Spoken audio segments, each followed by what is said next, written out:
when I was younger and I was thinking about what I wanted to do with my life, I was lucky enough to go to a high school that offered a lot of arts classes, and I must have taken ceramics 5 times while I was there. And I think I was always either going to go into the arts or the sciences, because they were always my 2 favorite subjects. And with ceramics, there's quite a lot of both. You know, there's the creative part of making, but there's a lot of technical issues around firing the pots and glazing and glaze chemistry and firing theory and all these things. So it's always just really held my interest.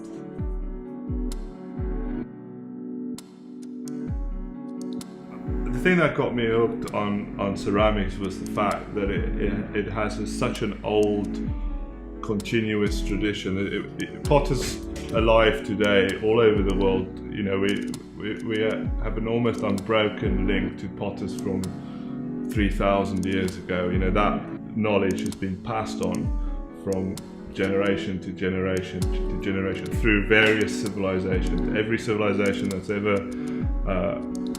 existed on the earth had potters. A notable civilization where people work in big communities together.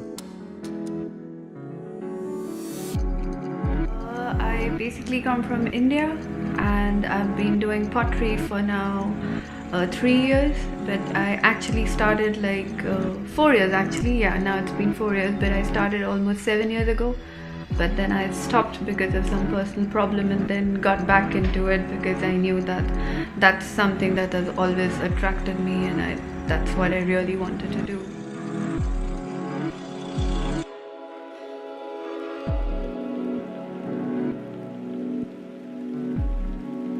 I like to make functional ceramics because I think there's something really personal about having a pot that's in daily use. You know, so you're making something that's both beautiful and useful to the home. It's something that you're going to use every day and really come to appreciate.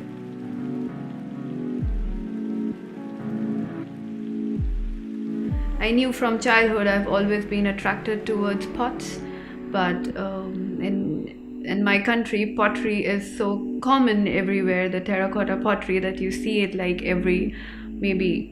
every 2 kilometers on the road, maybe 1 mile on the road, you'll see some traditional Indian terracotta pottery, and that always excited me.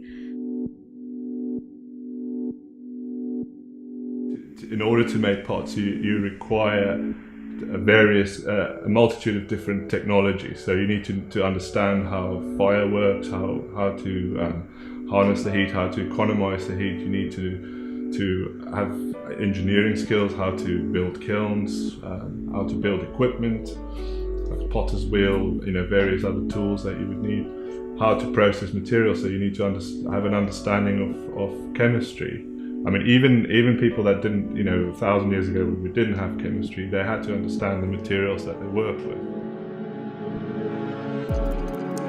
The way I work and the way I follow all my work should have some kind of relation with what my country's tradition is, because I personally feel it's your history and your culture and your art that you carry forward with you wherever you go in the world, and that's something I would want to do. I would want to learn as much as I can and share what I know and what I bring from my culture.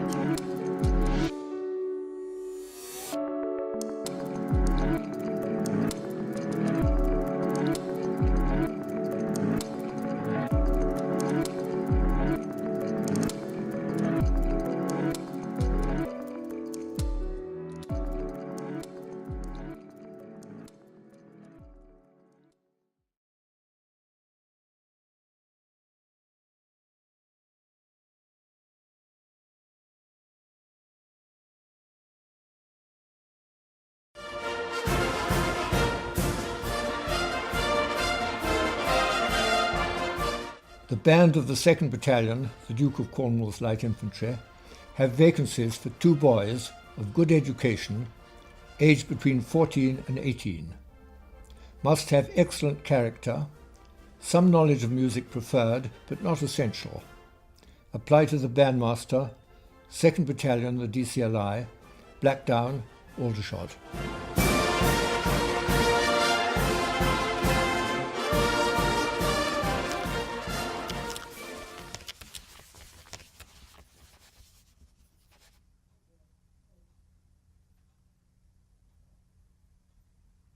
17th of March 1937. To Mr. A.S. Watts, The Laurels, Townsend, Bristol. Dear Sir, thank you for your letter, together with parents' consent, which I return herewith. We think your son is the type of boy we require, but as the 2 existing vacancies have been filled up, we are applying to the War Office today for permission to make a special enlistment in his case. We anticipate no difficulty over this, and I should be glad if you will make arrangements, if necessary, with his school or employer, so that on hearing from us in about 10 days to a fortnight hence, you can present him for enlistment. A letter has been forwarded to the recruiting office, Colston, Bristol, to this effect, so that if in the meantime you would like to have him medically examined, etc., preparation can be made for immediate enlistment as soon as the authority is received. I hope the lad is successful. Yours faithfully, W.H. White, Bandmaster. Dear Sir, further to my letter of the 19th instant, we are now able to accept your son for enlistment and should be glad if you will present him at your earliest convenience. The recruiting authorities have been informed. Yours faithfully, W.H. White, Bandmaster.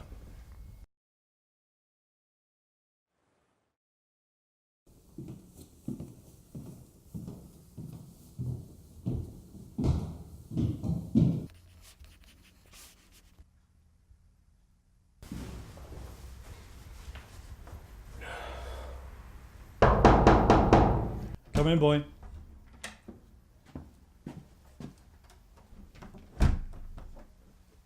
Sit yourself down, boy.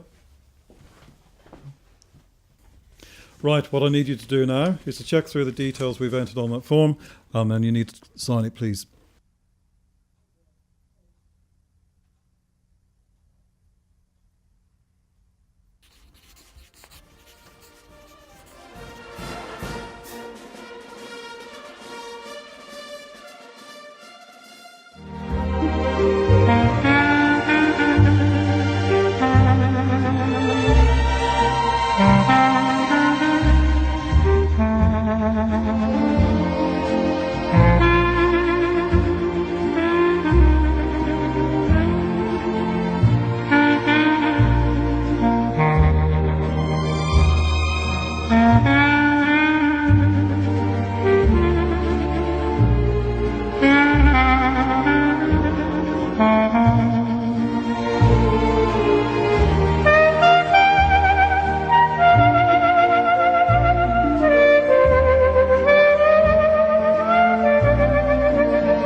The reason I come here, I enjoy working with wood, enjoy learning new skills. It feels great being involved in something which is really quite important to Falmouth and to to Cornwall really. And it just feels very good being involved in that. And it's a good bunch of people to work with.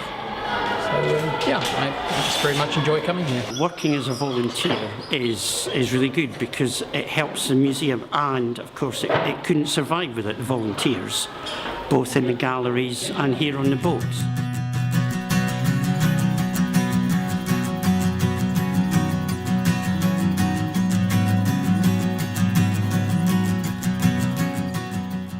Hello, I'm Denise, and I actually do front of house as a volunteer.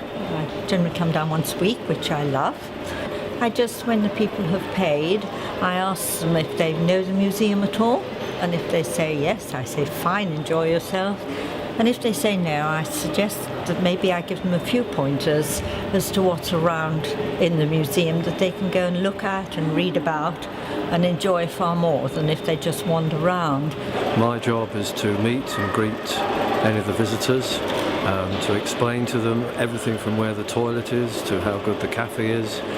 As a volunteer, you have knowledge to give to people, but at the same time you can get knowledge from them. You learn a lot. In fact, especially up here in the lookout, as we call it, which is a tower of the museum, you learn all the time. We get a wonderful selection of people, not just local people, but people from all over the world. Being a fluent German speaker, I tend to get the job of welcoming and greeting German visitors. Ich bin seit 10 Jahren hier als Freiwilliger in dem Maritime Museum und ich habe, muss ich ehrlich sagen, viel von meinen Erfahrungen hier profitiert. Und es ist ein richtiger Genuss, hier zweimal in der Woche zu kommen.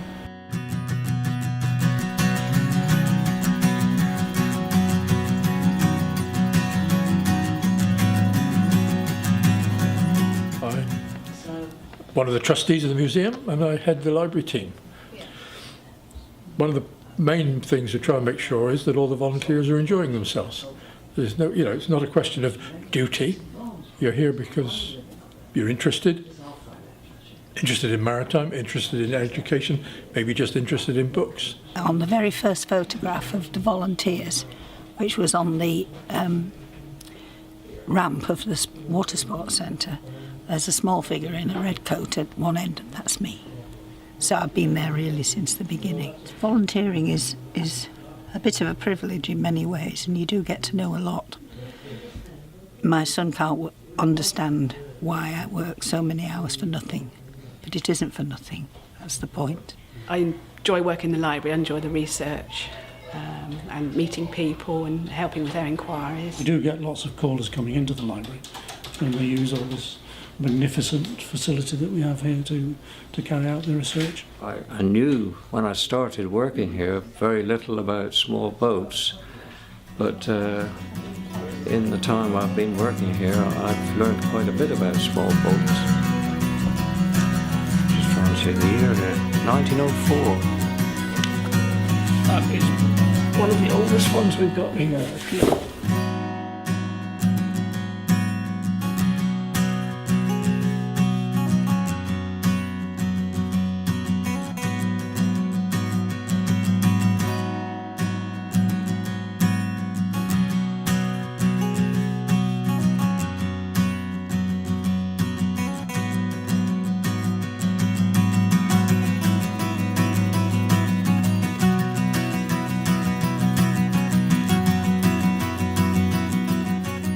Session has been a Minnow's Tales session, stories and rhymes for children from babies to going to school. We do this once a week, it's a fun programme and we enjoy it, which is the main thing, and the museum gets to see lots of little children and mums. Let's see, what's this? I think it's a pig, darling, but it looks a bit like an elephant. I've been volunteering at the museum for nearly 7 years now. I help Marilyn with the minnows on a Monday morning, which is lovely, while Marilyn tells the story and we sing a few songs. The children just love it.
Hello, I'm Henrietta Bowick and I'm director at Falmouth Art Gallery. At Falmouth Art Gallery we have a very good collection. We have about 1,600 pictures of all Cornish artists from about 1820 to the present day. We have fantastic contemporary print collections, and we are an open access museum as well, or a gallery I should say, which means that if you're particularly interested in an artist and we have their works here on the premises, you can always come and ask to see them, and we will do our utmost to show them to you. We've got a brass band there, we've got a red carpet for you, people are handing out sweets and lollipops, and you take as much as you like. Okay. And then you can walk back into the art gallery the way you came, and then walk back onto where it is, and you sit down over your eyes.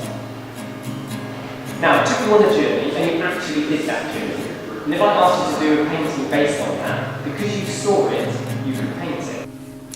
There's a terrific organisation sponsored by The Guardian that's called Kids in Museums, and we have, not recently, but certainly several years running, won awards as a family-friendly museum, and that is a big emphasis for what we do. The idea behind it is that school children come in and take over your organisation. So it doesn't matter what sort of organisation it is. It's an arts organisation, but it could be a theatre, it could be an orchestra, it could be whatever, and they actually come in and take over running your space or doing activities in your space. In our case the other day, we had some children from St John's Catholic School in Cambourne, and they came to meet the artist John Dyer, and they did a bit of a talk and a little bit of a workshop with him, and then they helped us to make decisions about which paintings we wanted to put in our next permanent gallery exhibition, which is currently just been opened. And they did a lot of, so they spoke to us about what they thought about how we hung pictures and whether we should hang in what sort of order, whether there should be themes, whether there should be colours, whether it was about hot and cold, and actually came up with some fantastic alternative titles and alternative descriptions. So for us, things like Takeover Day are very important. One of the really fantastic things about Falmouth Art Gallery is that it has had a policy of community activity and interactivity. So we have always done workshops, but one of the very exciting things that we have always done as well is that we have always commissioned or have a collection of automata, that is moving objects, which are very attractive to children, and it is an easy way for them to get into a picture. So some of our automata are actually just based on a picture, and it makes them come alive. In other ways, as I say, with interactivity, it is to do with our community programme. So we work with Valcare, and we work with Dementia Club, and we work with the Stroke Club and various other community groups. We do baby paint twice a month, we do Little Fingers twice a month. So we're dealing across the spectrum and with people of all ages. We are entirely inclusive here. Falmouth Art Gallery is open from 10 o'clock to 5, Monday to Saturday. On Saturdays we have drop-in workshops in the afternoon from 2 o'clock. We also have a lovely shop which stocks very nice gifts, and very, very helpful staff who will talk to you about anything you happen to wish to know. Our entire collection is available to view online, so it's all digitised. So if you were to go to www.falmouthartgallery.com and click on the tab that is collections, you can just browse through our entire collection or pick an artist you fancy, and that way get yourself into what we've got here.